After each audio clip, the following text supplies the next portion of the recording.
Então, muito boa noite, obrigada pela presença.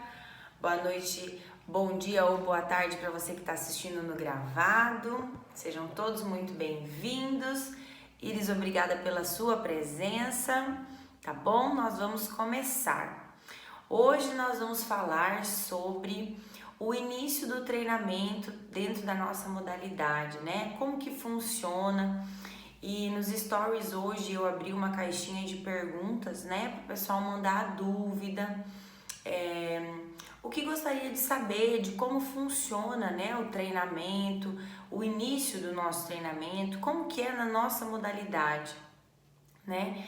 Então, primeiro de tudo, eu reuni todas essas perguntas, né, e eu vou desenrolar aqui o meu conteúdo para vocês de acordo com essas perguntas também, respondendo a essas perguntas já de forma bem direta, tá bom? Para que fique bem claro o entendimento. Então, eu estava falando aqui de como a gente inicia o nosso treinamento, o nosso trabalho com a ginástica rítmica, tá bom? Então, primeiro de tudo, nós precisamos ser profissionais de educação física, né? Precisamos ser graduados, formados em educação física. Então, a nossa licença para trabalhar, né? Ela é dividida em duas etapas, né? A gente tem a licenciatura e tem o bacharelado. Quem escolhe pela licenciatura na hora da graduação, trabalha em escola, né, com aulas de educação física, e quem escolhe o bacharelado trabalha com treinamento, né, com as modalidades específicas, né, com treinamento mesmo, né, aquele diferenciado que não é realizado lá dentro da escola, né, trabalha com atletas. Se às vezes você quer desenvolver uma carreira dentro de uma modalidade específica, você precisa aqui ter o bacharelado em educação física, né? Ser bacharel em educação física para poder estar atuando, né? Então isso é o início de tudo, né? Existem algumas modalidades, não aqui no nosso país, né? Mas existem algumas modalidades que você não necessariamente precisa ser profissional de educação física, não precisa ter a cédula de identidade. Às vezes, né, quem competiu alto nível, né, campeões mundiais, em algumas outras modalidades, é possível se assumir uma equipe. Depois que você para de treinar, né, encerra com uma carreira competitiva, você pode atuar como treinador, como treinadora. Na nossa modalidade, isso aqui no Brasil não é permitido, né? Então você precisa ser formado em educação física, ter o bacharel, tá bom? Uma coisa muito importante que apareceu também para mim na caixinha de perguntas foi: eu preciso ser ginasta para ser professora de ginástica rítmica? Não, você não precisa ser ginasta, ter sido ginasta, né, para ser uma professora de educação física. O que você precisa para ser uma professora de ginástica rítmica, né? O que você precisa é ter muita vontade de estudar, de conhecer, além de ser um profissional de educação física, que a gente falou já no comecinho, tá bom? Então, não preciso ser ginasta, né? Uma prova disso aí são muitas das pessoas que estão aqui assistindo são provas disso, né, Lari? Que não precisa ter sido ginasta. Verônica também tá aí, tá sempre nos acompanhando, para ser professora de ginástica rítmica, né? Então, assim, para quem foi ginasta, é mais fácil, o caminho é mais curto, né? Para quem teve a vivência da modalidade, com certeza facilita, né? Quando você precisa demonstrar os movimentos, quando você precisa falar com a sua ginasta, às vezes a linguagem fica até mais fácil. Muitas vezes você não consegue nem explicar o movimento, mas você consegue demonstrar de alguma forma, né? Então facilita. Tudo facilita quando você foi ginasta. Mas não precisa ter sido ginasta para seguir na carreira de treinadora ou treinador de ginástica rítmica. Um exemplo muito claro disso tudo foi a minha treinadora, né? Minha treinadora foi a Anitta Kleman, que foi treinadora ali do Clube Sadia, né, de Toledo. Então, é uma pessoa que veio, é uma professora de educação física, mas veio do mundo do atletismo, né? Ela corria. Então, para ela também foi um mundo novo, né? Mas ela nunca desistiu, ela sempre estudou muito, ela sempre correu atrás. Então ela conseguiu aprender os exercícios. Por muito tempo na minha carreira de atleta, praticamente todos os anos nós tínhamos técnicas de fora, né? Então o que ela não conseguia fazer por não ter sido ginasta, ela teve que buscar recursos, né, para suprir de outra forma. E foi uma treinadora da seleção brasileira, né, do individual. Então, assim, uma pessoa com uma carreira brilhante dentro da ginástica rítmica, com excelentes títulos, e não foi ginasta, né? Depende muito da sua vontade de querer fazer dar certo, tá bom? Então, essa questão aí é um tabu, né? É muito comum os professores de educação física, né, conhecerem a modalidade de ginástica rítmica dentro da universidade, gostarem, se apaixonarem pela modalidade, mas simplesmente não atuarem pelo medo, né? Na live passada nós falamos de um certo preconceito, né, por não ter sido ginasta e entrar nesse meio aí e já, né, ter uma certa resistência, né? Então, vai depender muito do quanto você quer. Eu sempre falo assim para as pessoas que estão comigo, para as minhas alunas do curso online, eu sempre falo para elas que você não precisa querer, você não basta querer, você precisa querer. Você tem que querer muito, né, para fazer dar certo, ok? E como que a gente, depois, né, de saber disso, que a gente precisa ser profissional de educação física para trabalhar com ginástica rítmica, que não necessariamente você precisa ter sido ginasta para trabalhar, né? Como que a gente pode iniciar o nosso trabalho, né? Como que funciona? Então, assim, as crianças na ginástica, elas começam muito cedo, né? Por volta de 4, 5 anos, normalmente, essa idade que as escolinhas de ginástica rítmica elas estão abrindo as matrículas, né? Normalmente com essa idade. Nada impede, né, que as meninas comecem depois, mas normalmente com essa idade é a idade inicial para se começar um trabalho. Então, pensando que se todas as crianças iniciarem com essa idade, todas iniciam muito cedo dentro da modalidade, né? Então, assim, eu vejo, com essa experiência que eu tenho dentro da ginástica, de ter sido atleta por 11 anos, de uma equipe de rendimento, de alto nível, né? Participado de tantas competições e depois trabalhado com uma equipe de competição de um nível um pouco inferior, né? De uma cidade menor, com menos apoio, com menos assim, auxílio, né?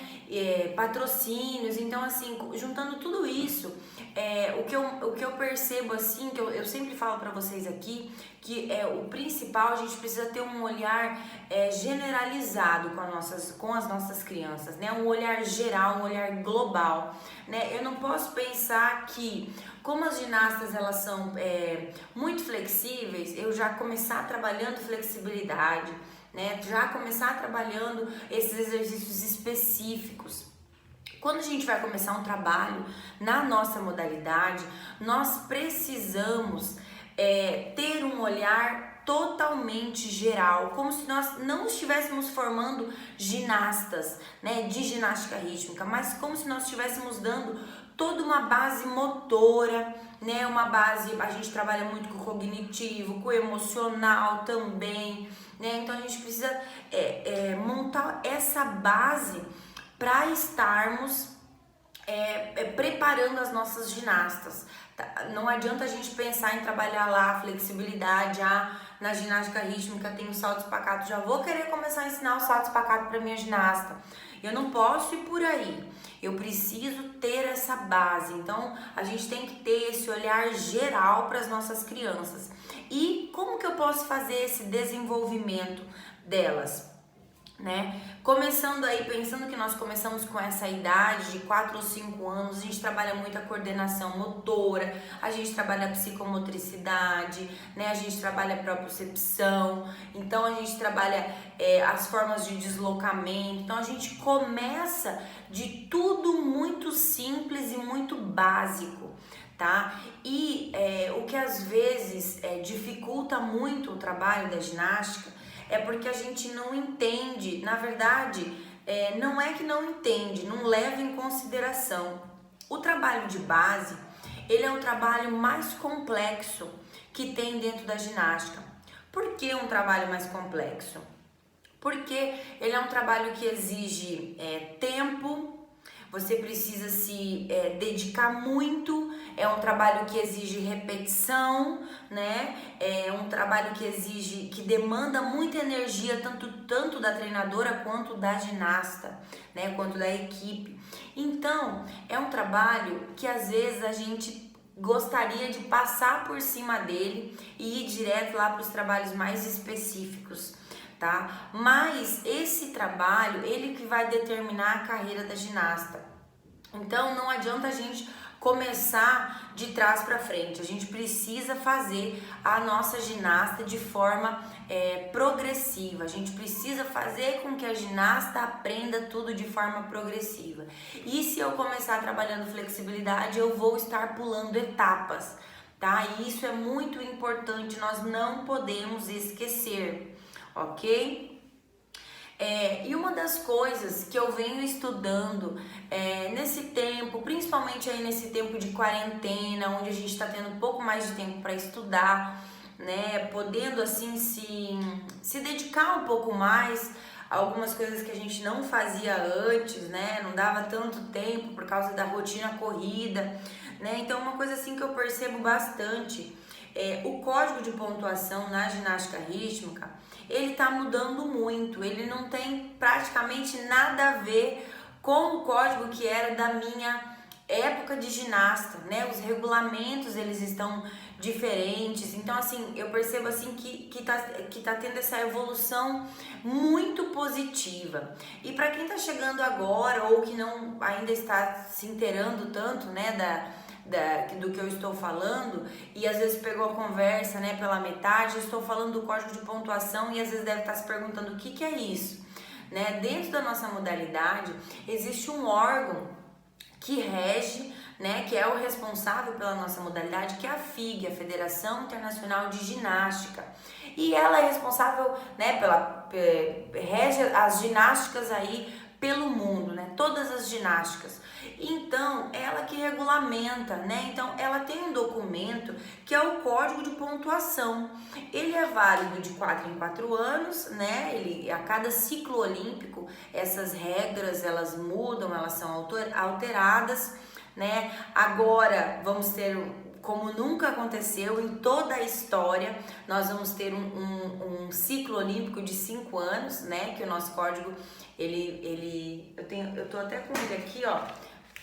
Vai ficar ao contrário, mas vai dar para vocês verem, né? Ele é de 2017 a 2020. Então, é quando se encerrou as Olimpíadas, né? 2016. Então, em 2017 a gente teve um novo código e agora em 2020, como nós teríamos a Olimpíada, né? Então, não teve, mas vai se prolongar por mais um ano esse código. Então, esse código, ele é um documento, né, onde contém as regras da ginástica. E esse documento, ele vem evoluindo muito, né? Ele vem evoluindo com a preocupação do cuidado com a saúde das ginastas, né? Então, assim, eu percebo algumas mudanças bem interessantes e também percebo que o nosso esporte, ele está se tornando um esporte onde nós temos mais espectadores, né? Antes, nas competições, os ginásios eles ficavam vazios, né? Os ginásios eles tinham a equipe de competição, né? De quem estava competindo, de todas as equipes, né? Os participantes de todas as equipes, mas não se tinha público que ia especialmente para assistir uma competição de ginástica rítmica, né? Então hoje isso já está mudando, né? O nosso esporte, ele tá já muito mais acessível, né? Até nos canais de televisão a gente vê que existe uma divulgação, né? A Sport TV é um canal aberto aí que passa os campeonatos, né, importantes, os pan-americanos, os sul-americanos, né, as Olimpíadas, Copa do Mundo, né? A gente já consegue assistir, acompanhar. Né? Isso antes não era possível. E eu acredito que isso vem sendo possível justamente por essas mudanças que vêm do órgão competente que é a FIC. Né? E antes, o código de pontuação, a gente já falou aqui, tinha alguns exercícios, alguns movimentos assim exagerados, né? Nós temos aí o que nos caracteriza aí no mundo das ginásticas é a flexibilidade, né? Que é um diferencial da ginástica rítmica, mas que antes isso as ginastas não eram flexíveis, elas eram arregaçadas, né? Aquelas ginastas hiper, mega flexíveis, né? Parecia alguma coisa assim relacionada a contorcionismo, de tão grande, né, o grau de amplitude. E isso está mudando, né? Justamente pelo aparecimento de algumas lesões, né? Então a preocupação com a saúde das ginastas. Hoje nós temos alguns exercícios que já não estão no código de pontuação, que na minha época de ginasta, por exemplo, tinha, né? Hoje nós nem temos mais o grupo corporal obrigatório de flexibilidade, que antes nós tínhamos, né? Os exercícios da ginástica, eles são divididos em 4 grupos corporais, né? Equilíbrio, flexibilidade, saltos e pivôs. Eles eram distribuídos dessa forma. Hoje nós não temos mais o grupo de flexibilidade, né? Hoje nós temos o grupo de flexibilidade, ele foi distribuído, os exercícios eles foram distribuídos dentre as rotações, né? Os pivôs e os equilíbrios, que dentro dos equilíbrios nós temos os equilíbrios dinâmicos, né? Os fouettes italianos. Então isso não existe mais e isso é uma evolução para o nosso esporte, né? Então a gente precisa acompanhar tudo isso, né? E como que a gente faz para poder acompanhar tudo isso e levar o nosso esporte cada vez para ascensão, né? A gente precisa trabalhar muito, uma coisa que eu vejo que está se despertando um olhar para isso, mas é a questão do trabalho ondulatório, né? As ondas dentro da ginástica. Quando as meninas começam lá bem pequenininhas, com 4, 5 anos, que nem nós já falamos aqui, a gente precisa introduzir as ondas lá nos aquecimentos, né? Em todos os tipos de treinamento. Eu posso introduzir as ondas em qualquer parte do meu treino. Quando elas são pequenininhas, eu vou fazer ondas todas separadas, né? Não vou fazer uma onda corporal com as minhas meninas, eu vou ensinar de forma separada. Eu vou ensinar ela a fazer onda com as mãos, com os braços, com os 2 braços ao mesmo tempo, com os braços alternados, né? Eu vou estimular elas para fazer essas mesmas ondas deslocando de frente para trás, de lado, né? Então, o trabalho ondulatório, como vocês sabem, a gente tem exigência hoje de 2 ondas, né? Dentro do código de pontuação a gente tem essa exigência de 2 ondas, isso é obrigatório aparecer numa coreografia de ginástica rítmica, né? Uma série, ela precisa ter 2 ondas, né? E ela pode ser parcial ou total, mas essa necessidade, essa regra é muito clara dentro do código. E se isso não acontece, isso não aparece, existe uma penalização para isso, né? Então a ginasta ela é penalizada se ela não faz essa onda ou essas 2 ondas que são necessárias. E isso não tinha no código de pontuação antes, né? Isso não tinha e isso é algo que vem incrementar, algo muito legal é a questão dos passos de dança também, né? Que eu separei aqui para falar para vocês, onde entra a expressão corporal. A gente tem um pouco de dificuldade de trabalhar com expressão corporal junto com a música. Como assim? Porque a gente vem querendo trabalhar muito técnico, né? Um trabalho muito técnico, e a gente esquece esse lado artístico da ginástica. E que na verdade é justamente esse lado artístico que encanta quem está assistindo, que chama o público, que levanta o público no momento de uma apresentação, de uma competição, né? Então assim, a gente precisa resgatar isso. Assistindo alguns vídeos mais antigos, né, da ginástica, logo no começo da ginástica rítmica, existisse essa preocupação maior com a dança, com os passos, né, com a dança de salão, e isso foi se perdendo porque foi se entrando muito essa parte técnica, mas agora isso está voltando. Uma prova disso é o nosso passo de dança, né, que ele precisa ter 8 segundos no mínimo, e a ginasta precisa demonstrar, ela precisa dizer o que a música tá falando, ela precisa transmitir a emoção dela através desse passo de dança, né? Então ela precisa ela precisa contar essa história com o corpo dela, né? Então é muito importante a gente introduzir isso nos nossos treinamentos, nas nossas aulas, atividades com música, e isso a gente pode fazer bem no comecinho, quando as meninas começam a fazer ginástica, quando elas estão lá na iniciação, no momento de escolinha, né? Porque a gente consegue despertar nas crianças dessa desenvoltura, né? Às vezes uma criança chega na ginástica tão tímida, né? Tão introvertida, e com esses trabalhos a gente consegue, né, fazer com que essa criança tenha uma outra postura, ela consiga se expressar. Às vezes nós encontramos crianças que elas têm dificuldade de falar no meio das outras meninas, na frente das outras meninas. Às vezes, para você conseguir descobrir o que está acontecendo com uma criança, você precisa ter uma conversa longa e conta uma história, né? Até que você consiga entender o que está se passando por dentro daquela criança.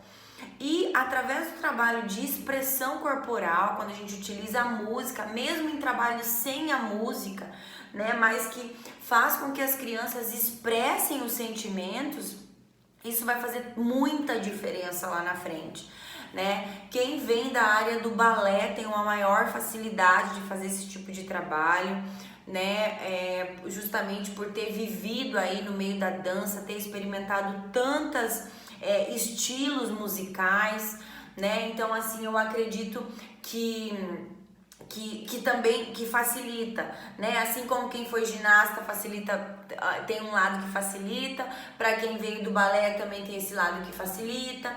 Então, assim, é bem importante a gente não esquecer, porque a nossa modalidade, ela está falando, a gente tem 3 aspectos que a gente precisa unir e trabalhar isso sempre, que são, os 3 aspectos são o corpo, né? Todo o trabalho corporal, o trabalho musical, né? E o trabalho com os aparelhos. Então a gente coloca isso de forma progressiva.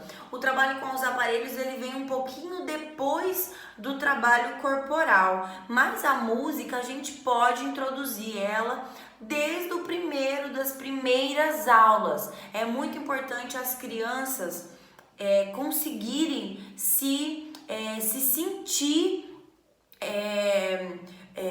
sentir que elas estão sendo produtivas, né? Que elas consigam expressar o que tem dentro delas. Até porque as meninas que participam, quando a gente trabalha com competição, por exemplo, mesmo que seja a nível escolar, né? Quem tá começando, a ginasta, ela apresenta uma série. Depende da categoria, 2 séries. Quem trabalha com competição de nível um pouquinho mais alto, já trabalha com 4 séries. Então, se eu preciso escolher 4 músicas para minha ginasta, pensa, eu não posso escolher as músicas todas no mesmo estilo, porque essa ginasta, ela vai ser prejudicada com isso, né? Eu preciso, essas músicas, se elas forem totalmente diferentes e a minha ginasta conseguir expressar isso, melhor para ela, né? Ela vai ter uma nota mais alta, ela vai ser mais valorizada, né? Se ela poder demonstrar mais isso.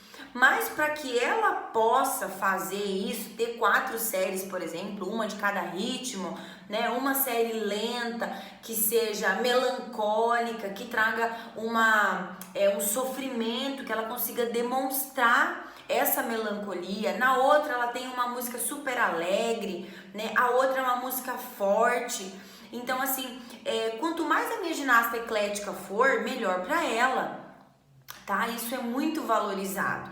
E mas a gente só vai saber se a minha ginasta tem esse potencial se eu despertar isso lá no começo. Por isso que o trabalho de base ele é tão importante. Então eu também posso trabalhar essa expressão corporal da minha ginasta juntamente no começo dos treinamentos, tá bom?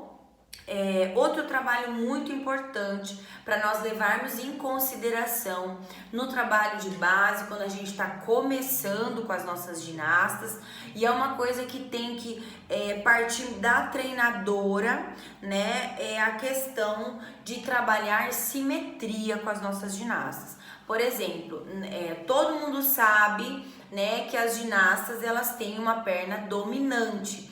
Elas têm o costume de falar que é perna boa e perna ruim, né? Se a ginasta tem facilidade de fazer os exercícios com a perna direita, ela fala que a perna boa dela é a perna direita e a perna esquerda é a perna ruim. E nós, enquanto treinadoras, nós sabemos disso, que as ginastas têm facilidade sim de fazer mais com uma perna do que com a outra. Mas é importante que isso tenha limite e isso é saudável até certo ponto. Quando você percebe que uma ginasta está parada e ela tem um ombro mais alto que o outro, você tem um problema muito sério. Você precisa que essa ginasta seja simétrica e não assimétrica. Então, isso é um problema muito grande e bem provável com chance de lesão, né? Então, a gente precisa fazer com que as nossas ginastas estejam alinhadas, que quando elas fiquem de pé, o quadril não fica um pouquinho para trás, não tem o quadril rodado, né? Um lado um pouquinho mais para trás, retraído, né? Que elas não tenham aquela retroversão, anteroversão do quadril, que é comum a gente ver em ginastas, principalmente a lordose, né? Então, assim, são detalhes que a gente corrige na base. Não adianta a gente querer corrigir esse tipo de erro mais pra frente, porque as ginastas elas fazem tantas repetições que elas viciam no erro, né? Não só as ginastas, em qualquer coisa na vida. Você só fica muito bom em alguma coisa se você fizer ela muitas vezes. E num esporte de rendimento, ou mesmo que seja escolinha, para que se tenha uma apresentação agradável, onde as ginastas saiam dessa apresentação e sintam que elas fizeram um trabalho legal, uma apresentação legal, que elas não erraram, né? Para que isso seja possível, elas precisam repetir muitas vezes. E isso só é despertado através desse olhar da treinadora, né? Então, assim, por exemplo, quem é perna direita, né? Quem é destra, a ginasta que é destra, ela vai fazer, às vezes, durante o treino de uma tarde, por exemplo, 50 saltos com a perna direita, né? Salto espacato, por exemplo, que é um salto mais comum. O salto espacato. Ela vai fazer 50 vezes. E a perna esquerda, que ela não fez nenhuma vez? O que a gente faz com essa perna esquerda? Vocês entendem que a gente precisa ter esse balanço? Então a gente tem que ir atrás de exercícios compensatórios. E quando a gente fala de exercícios compensatórios, a gente não tá falando só de alongamento. Lembra quando a gente fez o estudo do livro? Há umas 4 lives atrás, a gente fez um estudo do livro Exercícios Compensatórios dentro da ginástica rítmica. Então, esse é um exemplo de exercícios para a gente fazer com as nossas ginastas para não deixar isso acontecer, né? Então, assim, não é só alongamento. Uma coisa que eu falei pra vocês quando a gente fala de exercício compensatório, logo vem na cabeça o quê? Alongar. Por exemplo, quem faz trabalho, né, bastante trabalho de coluna, vamos alongar a coluna. Não é isso que a gente está falando. A gente está falando de fortalecimento também, né? Se a minha ginasta ela tem um abdômen muito forte, como que eu faço para compensar esse abdômen? Eu vou alongar esse abdômen, mas eu preciso da mesma forma fortalecer as costas, né? Eu tenho que pensar nos movimentos, nos músculos agonistas e antagonistas. Isso é muito importante, tá bom? E é quando a gente tem esse olhar para as nossas ginastas que a gente consegue detectar se existe alguma assimetria ou não. E elas querem fazer, por exemplo, quando elas chegam a fazer espacato no banco, né, com a perna no banco, tanto independente se seja na frente ou atrás, elas querem fazer com a perna boa. Com a perna ruim, com a perna que não é dominante, elas não querem fazer. Porque dói mais, é mais difícil, claro, eu sei, dói muito mais, né? Uma perna que não é dominante, o próprio nome já disse. Então elas não querem fazer. E às vezes elas acabam não fazendo. E isso é um problema muito grande, porque lá na frente vai dar problema, vai ter problema. Às vezes a curto prazo a gente não vê, né? A gente fala, hoje não, só hoje não, amanhã a gente faz e tal, e vai levando, e isso a gente não pode deixar acontecer, né? E quando a gente tá falando de exercícios, por exemplo, as crianças que já competem, que fazem repetições, que treinam séries a tarde inteira e tal, eu preciso achar uma forma delas compensarem isso, né? E eu acredito que essas mudanças que a gente tá vendo dentro do código, pra mim é uma evolução isso, né? Quando eu vejo que essas mudanças que tem no código, é evolução para o nosso esporte. Então eu consigo ver essa preocupação da FIG, né, da nossa federação, em busca disso, né, de amenizar as lesões, de prevenir as lesões, de fazer mesmo com que a treinadora busque mais isso. Né? A gente tem uma exigência dentro do código do trabalho da mão direita e mão esquerda, né? A ginasta ela precisa durante a série ter alguns exercícios com a mão que não é dominante. E eu tô falando agora enquanto Luana, enquanto pessoa, não, né? Eu assim, não, nem enquanto treinadora, enquanto pessoa, eu Luana, eu acredito que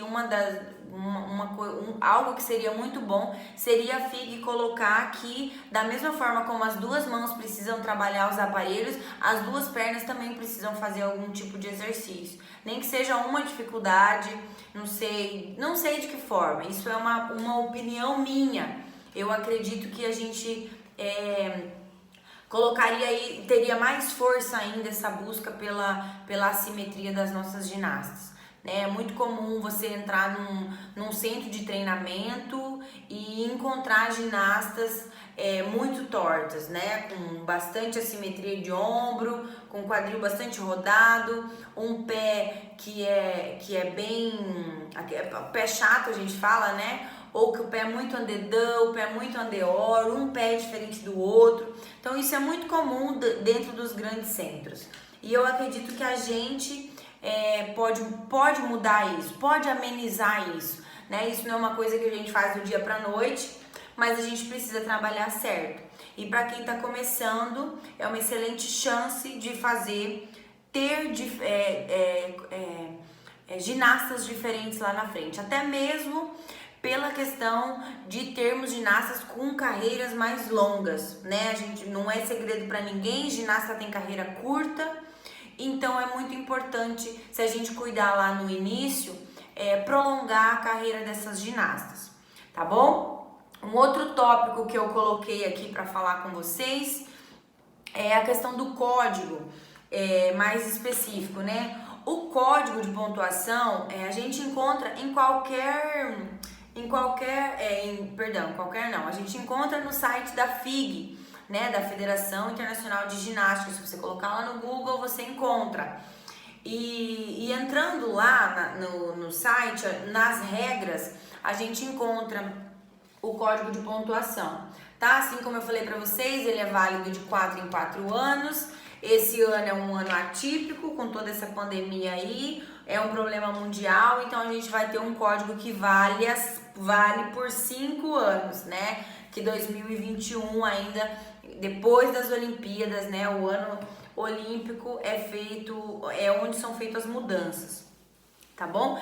Então, o código, ele é muito importante você ter o código, independente se você trabalha com escolinha ou não.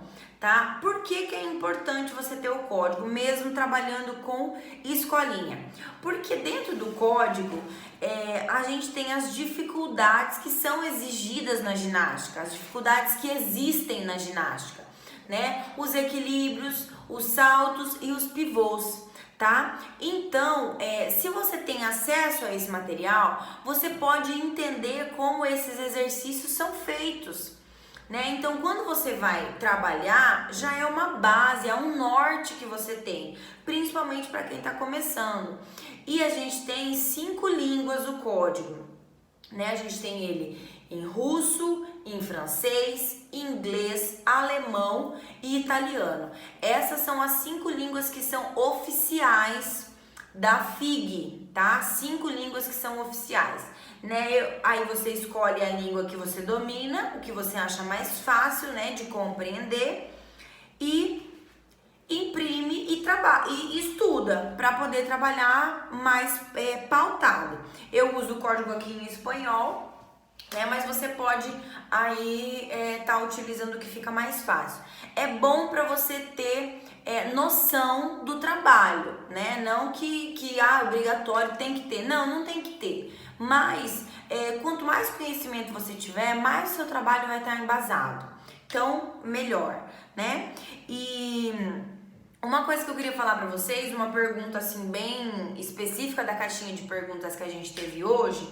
Uma pergunta assim, eu vou ler para vocês. Tenho 17 anos e faço balé. Posso fazer GR e talvez ainda competir? O que eu tenho para dizer sobre isso? Para quem veio do balé, tem mais facilidade quando entra na ginástica, né? Mesmo pequenininha, quando a gente vê as nossas crianças que já fizeram 1 ou 2 anos de balé, elas vêm com uma maior facilidade, com uma maior consciência corporal, com uma maior desenvoltura. Mas pensando na ginástica, vamos supor que, porque as nossas competições, elas começam a partir dos 9 anos. Então vamos pensar que as nossas ginastas ali, elas começam a competir no ano que elas fazem 9 anos, né? Então elas começam com 8 e 9. Então se elas começam com 8, elas demoram para chegar no adulto, elas têm uma carreira de 8 anos, né? Passam pela categoria pré-infantil, infantil, juvenil e adulto. No adulto, elas estão com 16 anos, né? Então, se a gente pensar de forma bem clara, né? Sem olhar muito para a realidade, mas como deveria ser, as nossas ginastas, nós temos 8 anos para preparar as nossas ginastas para elas entrarem lá no adulto e quem sabe assim terem a chance de uma tentativa, né, a tentativa de entrar para uma seleção brasileira. Esse tempo se constrói, passa por muita coisa nesse tempo, né? E eu, na minha visão, com 17 anos, a pessoa pode entrar, né, para a ginástica. Eu acho difícil entrar para uma competição, justamente por causa da idade, porque com 17 anos a consciência corporal ela é muito maior, né? Se ela veio do balé, maior ainda, né? Facilita muito mais. Mas o que é específico da ginástica rítmica, ele demora para ser construído, né? As dificuldades que nós temos, né? As dificuldades que eu falo são os exercícios corporais da ginástica, né? Então, assim, eles demoram para ser construídos. Então, eu acredito que seja difícil entrar para uma competição, né? Às vezes, competições escolares, eu acredito que sim, é possível participar. Mas aí a um nível um pouco mais alto, né? Um rendimento, eu acredito que seja um pouquinho difícil.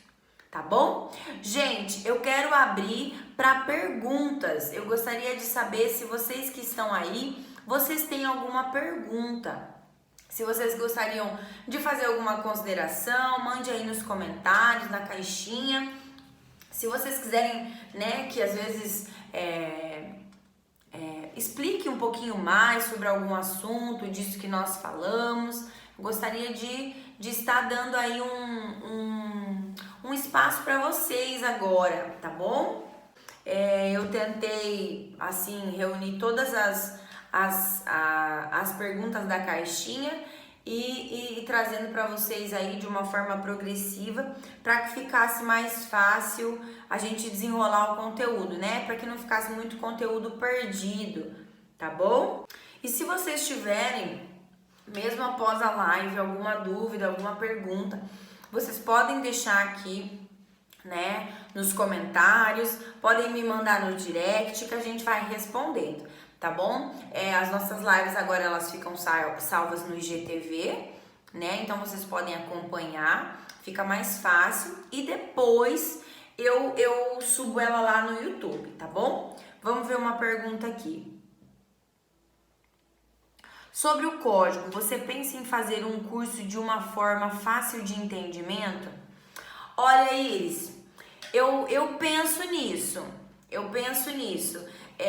porque eu acredito assim, inclusive hoje não, esses dias a gente estava fazendo um curso sobre o código de pontuação, inclusive a Verônica deve estar aí. Verônica, se você tá aí, dá um oi. E ela veio me questionar justamente isso, né? Não com essas palavras, mas bem nesse sentido aí. Porque quando a gente fala de código, normalmente os cursos de código, eles duram 3 dias, né? Eu fiz um curso online e a gente acabou se encontrando no curso, eu e a Verônica. Os cursos online, eles foram assim, vamos ver, sei lá, acho que deu umas 9, 10 horas de curso, 3 dias. Mas nos cursos presenciais que a gente faz de código, que tem prova, tudo, né? Eles duram 3 dias inteiros, né? De estudo de manhã e de tarde. Aí, a Verônica tá aí. E ela veio me questionar justamente isso, que é muito difícil o entendimento, porque, gente, são muitas páginas, né? Pra se estudar. E quando a gente tá falando de regra, surge muita dúvida. E o que acontece quando a gente tem algumas versões do código diferente, né? Uma em espanhol, uma em inglês, francês, alemão. Então, assim,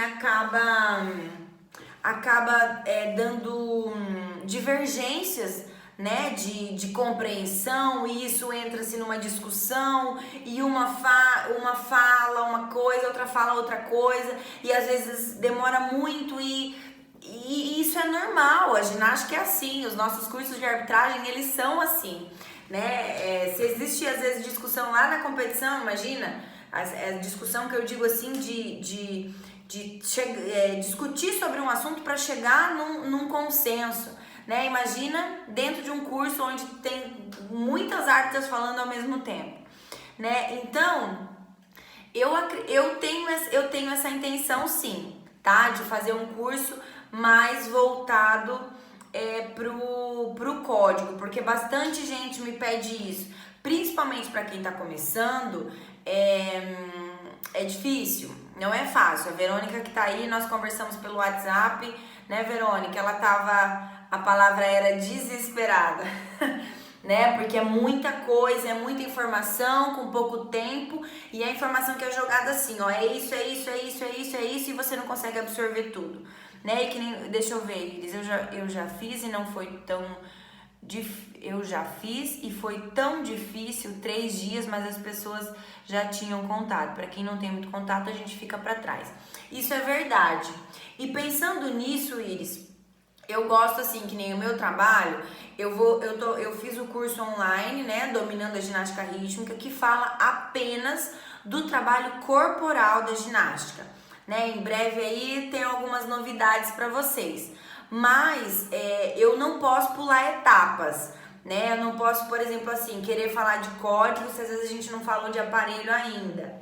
Então, isso não é para logo, né? Alguma coisa assim, algum estudo do código, alguma coisa assim, isso não é para logo, tá? Eu tenho algumas coisas ali um pouquinho engatilhadas para vocês, mas eu acredito que a gente precisa aí, justamente o que a gente falou na live aqui hoje, progressão, tá bom?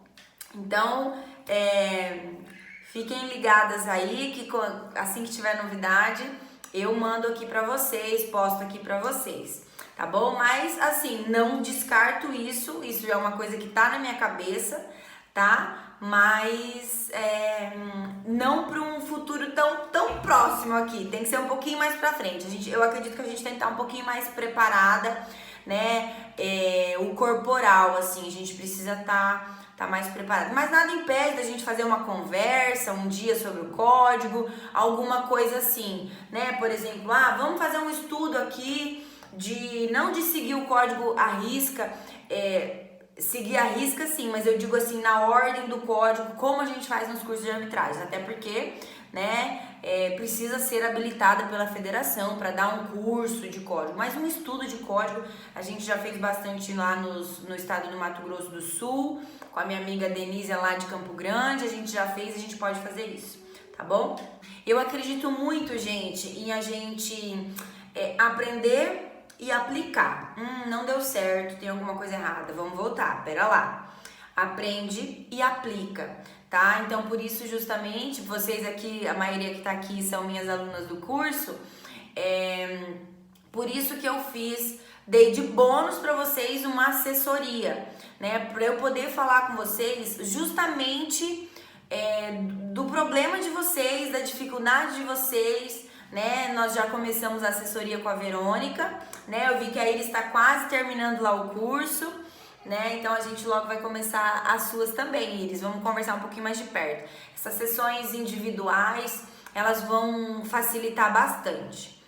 Gente, eu quero agradecer a presença de todas vocês, muito obrigada pelas considerações, teve bastante comentário aqui, legal, tá bom? Muito obrigada, tá? Pela presença. Se ficou alguma dúvida, querem fazer alguma pergunta, tá? Eu vou gostar demais se vocês mandarem um feedback aí, tá bom? E se eu sempre vou abrir uma caixinha de pergunta na semana aí pra live, né? Porque eu gosto de saber o que vocês querem saber, o que vocês querem aprender, porque assim a gente pode fazer uma live, um conteúdo mais direcionado, que nem aqui, eu falei muitas coisas do que eu recebi lá na caixinha de pergunta, assim facilita e eu consigo atender vocês da melhor forma possível, tá bom? Então, quando vocês têm alguma sugestão de conteúdo, coloca na caixinha de pergunta. Se a caixinha de pergunta não estiver aberta,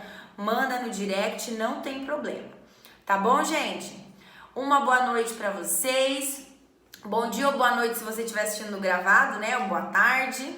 Muito obrigada, tá? Um beijo grande. Lembrem que semana que vem a gente se encontra na quarta-feira. Manda essa live aí para os nossos amigos da ginástica, para quem é professor de educação física e está pensando aí em trabalhar com a nossa modalidade que é tão linda, né? Nós estamos aqui para auxiliar, tá bom? Grande beijo, gente. Obrigada aí pela presença, tá?